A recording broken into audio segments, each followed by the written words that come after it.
Okay, welcome class to the final lecture video for the fall 2017 version of ADMS 1010 sections H and K. Today we're basically just going to be doing a quick review of what the final exam will look like and give a couple examples that you could practice to work on the long answer component. And we will also speak briefly about the management century reading that you had to that was assigned this week. But before we do that, I would encourage you all to go and fill out the course evaluation at this link. Please note that course evaluations are helpful for us to improve the course for future years. So any positive and negative experiences that you've had on this course are all valuable feedback, and we encourage all students to fill it out so that we can make sure that we're doing the best that we can. Thanks. Okay, final exam. Much the same as the midterm exam, except that it's slightly longer. You have 2 hours to complete it. It's scheduled for Monday, December the 11th from 2 till 4. The format is 30 multiple choice questions covering the material that we've looked at in weeks 7 through 11. So that's basically everything since the break, since you're everything that wasn't covered on the midterm. And then the long answer component, which is basically the same thing, but this time worth 30. It's slightly more complex, which we'll look at right now. Okay, so here's what the written answer component looks like on the final exam. You can see that it's a little bit more elaborate than the midterm component. I'll go through it quickly. So part A asks you to identify the causal claim that's being addressed in the article, not just the primary claim, and to provide a drawing, i.e. a concept map to represent that causal claim. So when you're doing this, I would encourage you to remember that simple is generally better. What we're looking for is not the most elaborate, complex concept map, but basically just a very simple, like 2 or 3 boxes with arrows illustrating the causal claim. So what is leading to what? It doesn't need to be too complex. Please do not spend a whole lot of time making a really elaborate concept map, because all we want to see is the causal claim. Next, you need to outline the question that the causal claim addresses. So this is basically saying, like, whatever the causal claim is, like, I don't know, inflation leads to higher home prices or something like that. So that's a causal claim. The question that the claim addresses then is, what is causing higher home prices? So it's usually pretty simple. It's basically just kind of like inverting the causal claim. And then you need to describe why that's important. So this will require you to explain a little bit more about why that's important. So if it were high home prices, you could say something like, this is an important issue in Canada because many people think that we're in a housing bubble and that this could burst, and it would lead to lots of people losing a lot of money. Then, in your own words, we want you to state the primary claim that the author is making and any secondary or related claims. So this is not necessarily the same thing as a causal claim. To keep going with the same example that I've been talking about, if let's say this imaginary article was talking about housing prices and made a causal claim about what was leading to it, but maybe their primary claim was that government should be doing more to correct the impending housing bubble or something along those lines. And then you would want to identify a secondary or related claim that helps support that. See that this component is worth 5 marks. So basically doing each one of those things will get you the 5 marks, as long as you're accurate, as long as your answer is correct. Okay, part B is the longer component, whereas on the midterm, all you had to do was talk about evidence. And this, you have to provide a detailed analysis of the causal claim and discuss techniques used by the authors to either support or refute the claim. In particular, you need to critically evaluate the evidence provided and consider possible rival causes for the relationship in question. So, critically evaluate the evidence provided. That's basically the same component as the same thing as this component on the midterm, but then you need to also look at rival causes for the relationship in question. So here you should be making reference to the types of alternative causations, or any kind of like fallacy around causal arguments from the Dyer textbook.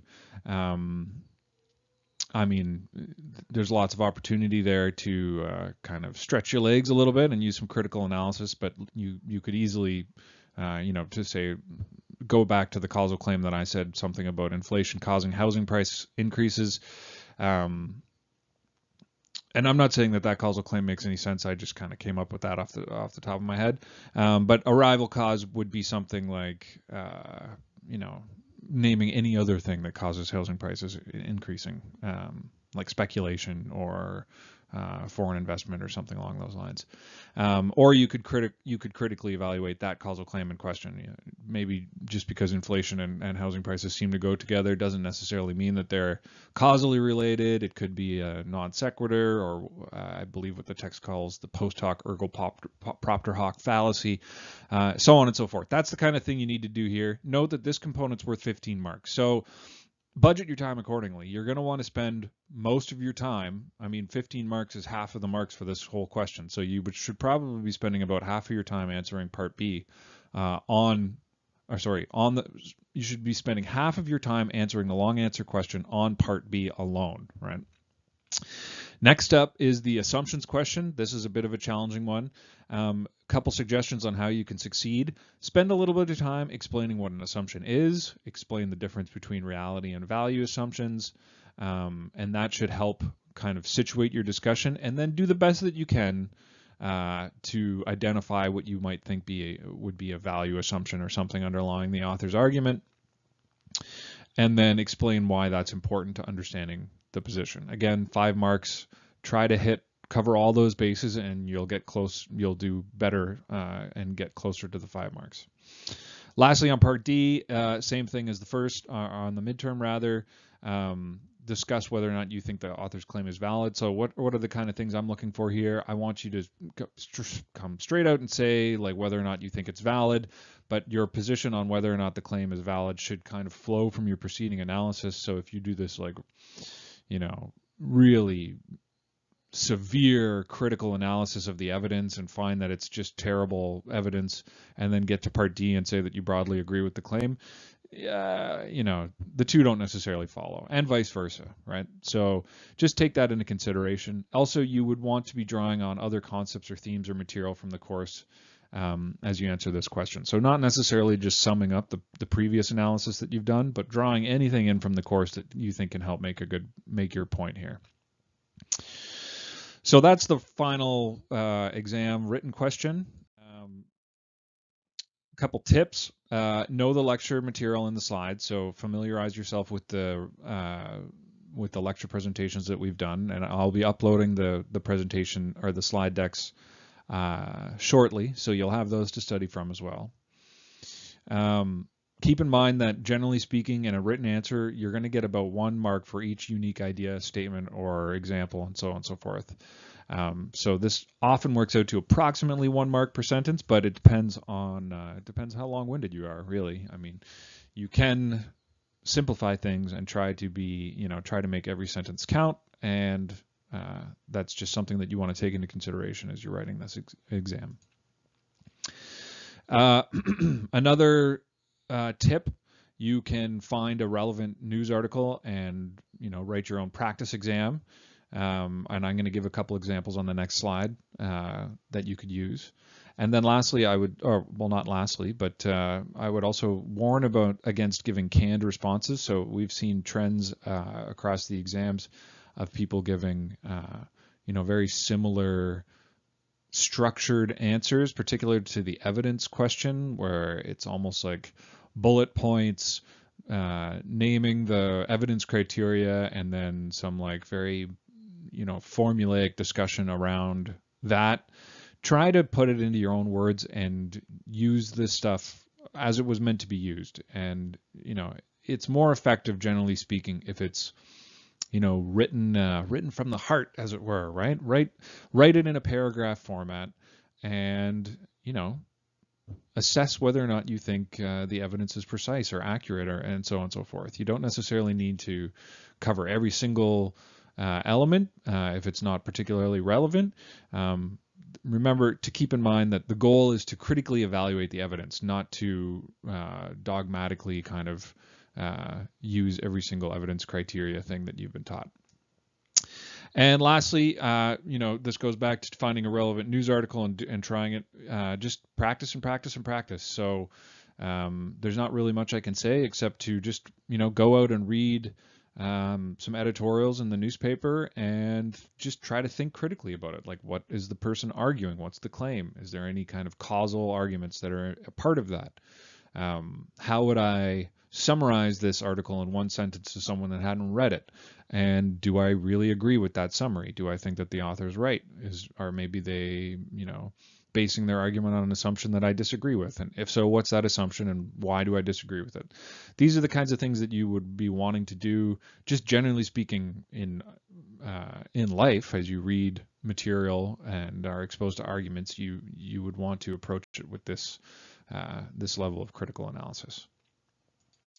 Okay, so practice articles. Here's a couple URLs. I realize you can't click on those URLs because this is a video, but I will be uploading this presentation shortly, and then you'll be able to, you should be able to click through onto those links through the PowerPoint slide, or you could just type it in or just Google the title. It's pretty obvious what it is.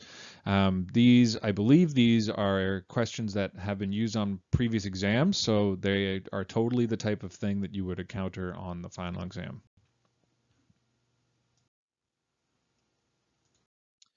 All right. Now, lastly, I'm not going to spend a great deal of time talking about this, but just kind of by way of summarizing the context of this entire course, was essentially meant to serve as an introduction to the functions of business, but also an introduction to management studies. And the reading that you were given this week looks at the 20th century basically as being the era of management, or the management century. So what are some key tensions that we can take away in management thinking that we've kind of tried to talk about or get to in this course? So one would be this contrast between the idea of things of production and the humanity of production. This is basically saying, on one side, you can think of, business and economics as being basically the study of production and the various different components that go into it, and trying to perfect that process to increase production in the most cost-effective and profit-maximizing way that you could. But on the other side, you would want to be considerate of the fact that it's people that are involved in those processes, not just as the producers, but also the people that are affected by the process of production. And so it's important to consider that management and business rather, are not isolated, self-contained practices without any kind of broader impact on humanity. Another contrast would be between numbers people and people. So we think of, classical management studies as being, the manager is the person that's preoccupied with the numbers, making sure that the numbers work out, getting the high, maximizing profit, not necessarily being concerned about the well-being or the welfare of the people who are working underneath of the manager. And so this is in contrast to the idea that a manager should be more of a people person, and more, considerate of the people that are working in the organization. So your reading then goes into how the balance between, the things of production model versus the humanity of production, that balance in management studies began to shift into the mid 20th century as more and more humanistic psychology was incorporated into the study of management. This eventually gave rise to the distinction between theory X and theory Y. Theory X being more characteristic of the old school scientific management approach, where people were lazy and needed to be policed and coerced into performing their duties, versus theory Y, that people would be able to find meaning and enjoyment and self-fulfillment through their work. Nevertheless, despite the early ascendancy of the humanity of production over things of production in the mid-20th century, it wasn't to last, and in toward the later 20th century, the things of production balance, or the balance started to shift back toward things of production and toward an emphasis on shareholder capitalism over stakeholder capitalism. So remember, again, the distinction between shareholder and stakeholder. Stakeholders are anybody that might have a stake in how business is conducted, so not necessarily owners of the business, but people that might be exposed to the consequences of how that business is conducted, versus shareholders, which are people that just have a direct financial interest in the success of the corporation. So the shifting of the balance towards shareholder capitalism versus stakeholder capitalism reflects a little bit more of the ascendancy or the shift in balance toward the more business-centric worldview rather than the more holistic worldview on the other side. Keukel continues his kind of contrasting perspective on management in the 20th century to look at the difference between the agency theory or re-engineering perspective on management, which he argues was influenced by the rise of information technology and the focus on business strategy, and really worked toward or emphasized efficiency improvements, versus the humanist side, which coalesced around the ideas of leadership and promoting innovation within the organization. So, I mean, in a nutshell, you can think of all of the contrasts that are dealt with in this reading, looking at the history of management studies across the 20th century, contrasting the, conventional type of business-centric perspective on one hand with the more humanistic, more holistic perspective of management on the other side, and relate that to the idea that we've discussed in this course, contrasting the idea that business is all about managing the factors of production versus the more expanded, embedded view where business is not separate and equal to society and environment, but rather contained within those, and thus limited by what can happen in those other sectors. So just in a graphic form here, you can see the factors of production on the left-hand side versus the embedded perspective on business on the other side.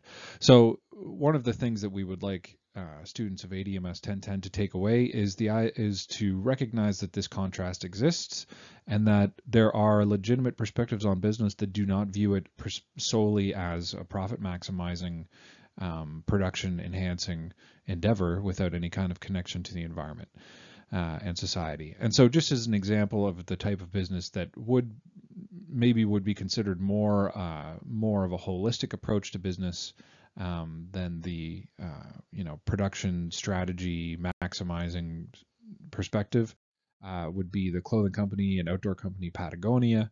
I encourage you to do a little bit of research about this company if you're interested in learning more about it. That pretty much sums up the course. So I just want to leave students with a couple questions as they move forward and graduate from this course and go on to take other courses here at York University in business studies. I encourage you to keep in the back of your mind what kind of business is it that you want to create, and conversely, what kind of world do you want to create as well? And that's it. So thanks for watching, and good luck on your final exam. If you have any questions or comments, please feel free to use the discussion forum on Moodle, or you can email me directly. We will be aiming to have all the final grades posted by Monday, December 4th, so you'll have a good understanding of where you stand going into the final exam. And that's it. Okay, thanks again.